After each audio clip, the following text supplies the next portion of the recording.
What's up mga ka-Jambell? Today, we're going to refill this brother Cartridge TN-2380. So yun guys, ang first step natin, kailangan nating ialis yung screw na yan, itong tatlo. Kung nakikita nyo, ito, tsaka ito.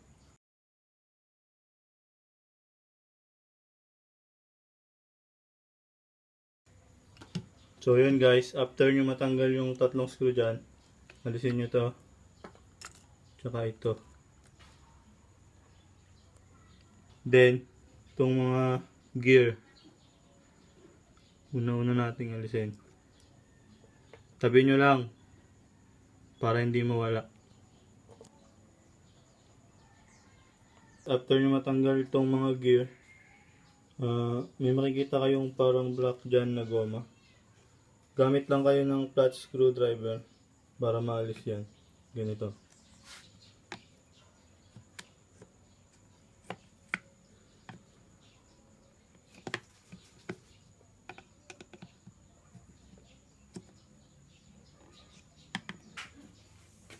Dito kasi nilalagay yung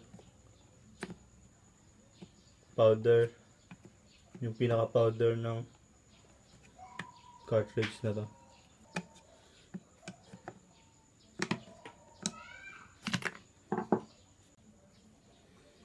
So yan guys, after nyo matanggal yung black, kuha kayo ng plastic para yung powder na natira sa loob matanggal natin, kasi yon hindi na siya pwedeng gamitin ulit kasi may tendency na masira yung cartridge or yung pumangit yung print nya.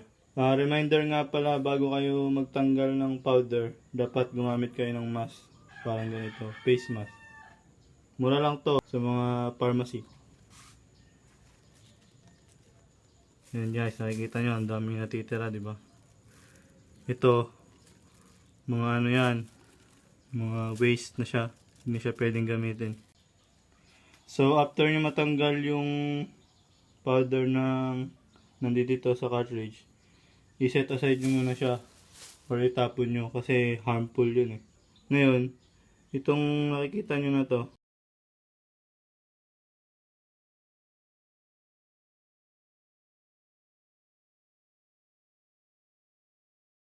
kaya natin siya ginanito para makita natin yung loob niya kung meron pang mga natira na residue ng toner. Reminder nga pala guys, para makita nyo yung nasa loob niya, gamit kayo ng flashlight. Hindi lang kasi makikita dito sa video, kaya kayo na lang ang tumingin. Kung nakita nyo na wala na lumalabas kagaya nyan, pwede nyo katok-katokin ng screwdriver para lumabas pa yung iba. Pero dahan-dahan lang para hindi masira. After nyo siya mapukpok para maalis yung mga ano, pwede nyo alisin to. Dito lang yan, may screw siya dito. Yan, screw nyo lang.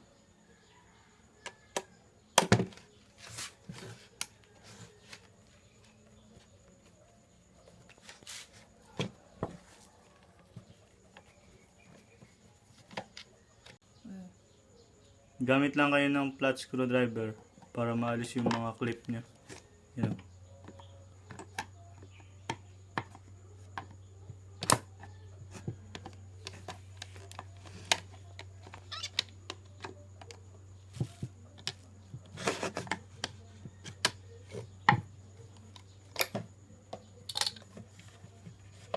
So as you can see, naalis na yung ano. Ngayon, itong gear dito, siya kasi yung nagpapalak nung ano, para hindi siya maalis. Pwede nyo rin alisin itong gear gamit itong flat screw. Yan. Then, ngayon may nakikita kayong parang bakal na letter C dyan. Aalisin din yan. Kailangan nyo ng dalawang flat screw.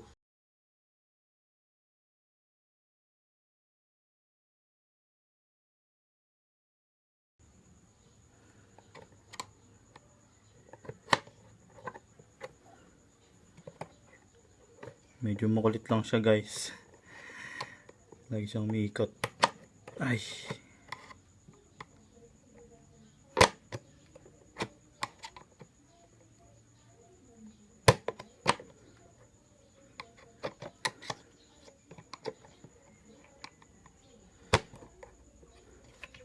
So yun guys. Natanggal na natin siya. Medyo mahirap nga lang. Yan. I-set aside nyo. Kung may magnet kayo, mas maganda para hindi siya mawala.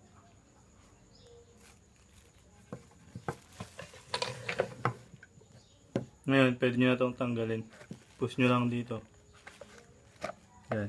Para matanggal siya. Ito. Pwede nyo siyang linisin ng tissue na may alcohol. Para malinis talaga siya. Kasi yan, marami pang mga, kung nakikita nyo, marami pa siya mga black na powder. After nyo matanggal yung black na roller, kailangan nyo lang gawin ay gumamit ng ganito. Mas maganda kung compressor ang gagamitin nyo. Pero kung wala, ganito or kahit anong pwedeng pang bomba. Sige mo lang.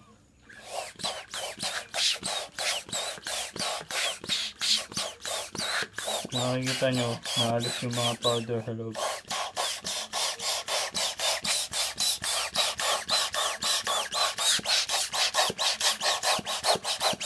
Gawin nyo lang to hanggang sa wala yung mga powder. Mas maganda kung sa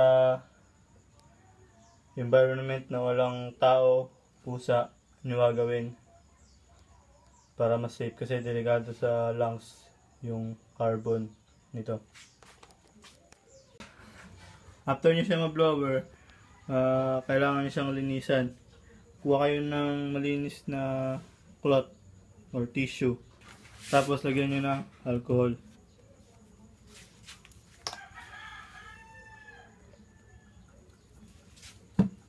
Tapos punasan nyo yung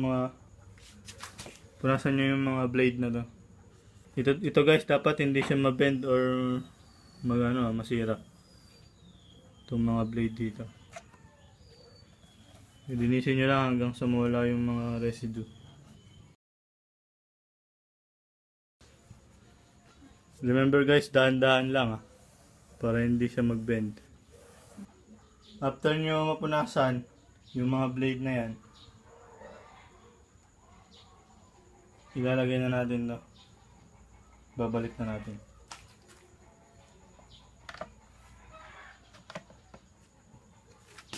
So ngayon guys, ibabalik na natin ulit yung mga tinanggal natin. Ito yung mauna.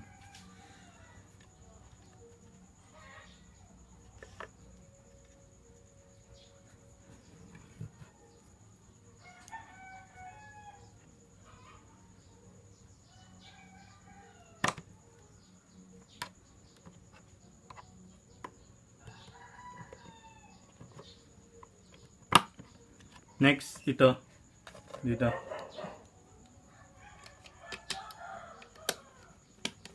Push nyo lang hanggang sa may marinig kayong click.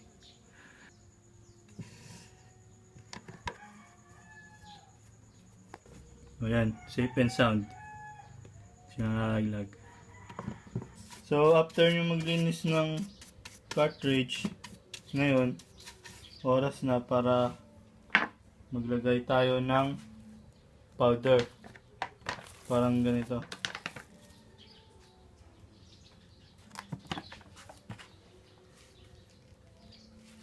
So ito guys, optional. Kailangan dapat may ganito kayong lalagyan para mas masukat nyo kung gaano karami yung may lalagay nyo sa cartridge. So yun guys, after nyo malagyan yung garapon nyo ng powder, isalin naman ngayon natin dito sa cartridge. Dahan-dahan lang. Mas maganda kung kakalugin nyo muna para dire-diretso yung flow ng cartridge. Then isalin nyo. Huwag nyong pupunuin reminder guys, huwag yung pupunuin yung cartridge ha. Dapat kalahati lang siya. Kasi may tendency na pagpuno siya, hindi siya makakapag-print kasi hindi makapag-circulate ng maayos yung mga powder sa loob. Kaya dapat kalahati lang. So after nating malagyan guys, lagyan na natin yung takip niya.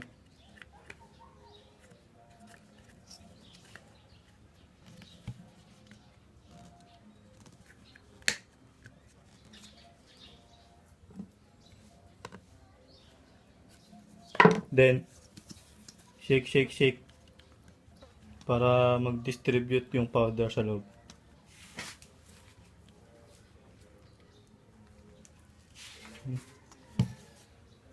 Then ngayon ilalagay na natin yung mga gear. Yung arrangement ng gear nandito.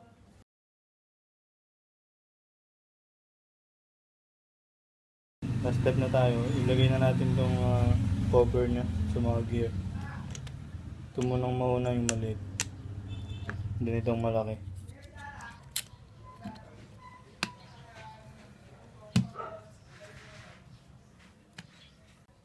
So yun guys, tapos na natin linisin ang ating brother toner Cartridge TN-2380.